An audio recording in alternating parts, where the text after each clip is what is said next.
So in our previous video, we were looking at problem 2 from the 2014 exam, and in that video we looked at part A of this question. We now move on to look at part B.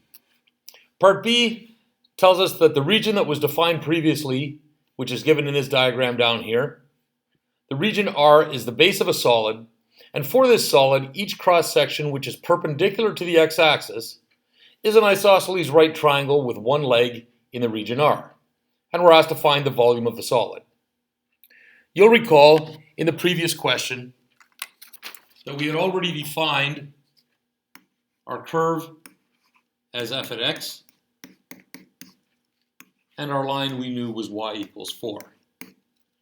That's already been defined, and as well, in the last question, we set the curve equal to the line in the calculator and discovered that those two intersect at x equals 2.3, and we defined that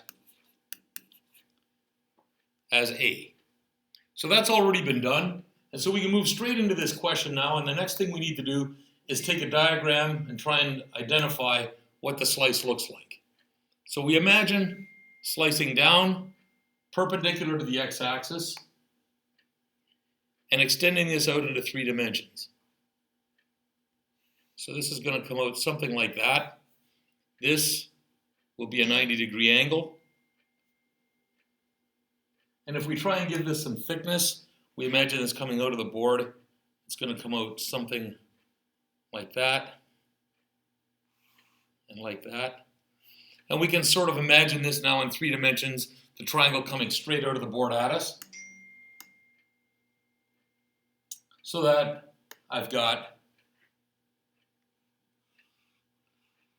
that distance, which I'm going to call B, or this distance, which is also B. So now, what I want to do is take this slice out,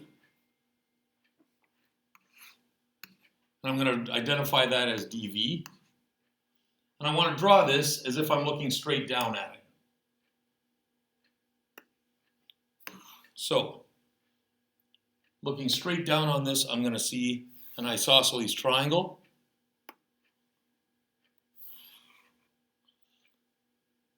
I've already labeled this as B, and because it's isosceles, that's also B. And I want to know what the volume of this slice is. The volume of the slice, of course, is going to be the area of the slice times its thickness. And the area of the slice is a half base times height, which in this case is a half base squared. The thickness of the slice is dx, coming into the board. So the volume of my slice is 1/2 b squared dx, and the volume of the whole solid is just going to be the sum of the volumes of those slices. And the way we sum an infinite number of slices is through this process of integration. So I have the volume is going to equal the integral from 0 to a, because that's where my x's are running, of 1/2 b squared dx. The only problem left is to identify what b is. We know that this is a dx, and so we know that this has to be a function of x. So we have to write b in terms of x.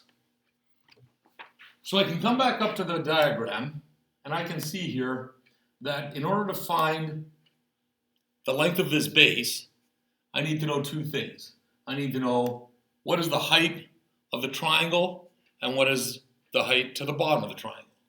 If I look at this, I recognize that there are 2 separate heights that I have to deal with. To the top of the triangle, that distance is always going to be the same, and that's going to be 4. And we can see that as we move through, as our slice here moves through this region, the top of the triangle never changes. The bottom of the triangle, however, is going to be changing with the curve. And the height, the distance from the x-axis up to the bottom of the triangle, this distance is going to be my function, f. And so it's pretty clear, looking at that the distance that we want, our distance b, must be this distance, which is 4, minus this distance, which is f. So this must be 4 minus f. So now I know that B is equal to 4 minus my function, and I can put that straight into my expression. So I now have the 1/2 here is a constant. I'm going to pull it out in front of the integral. I'm integrating from 0 to a still.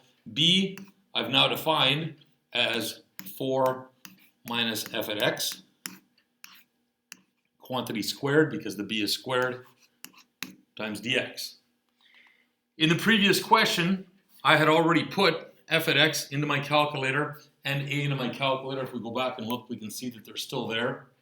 Okay, this quartic function was defined as f. We solved f equals 4, and we got this value of 2.3, and then we put that value of 2.3 into the calculator and stored it as a. So that's already been done, which means that I can type this expression exactly the way it's written here into the calculator, and when I do that, the calculator gives me an answer of 3.574, which is the volume of the solid that we're asked for in part B.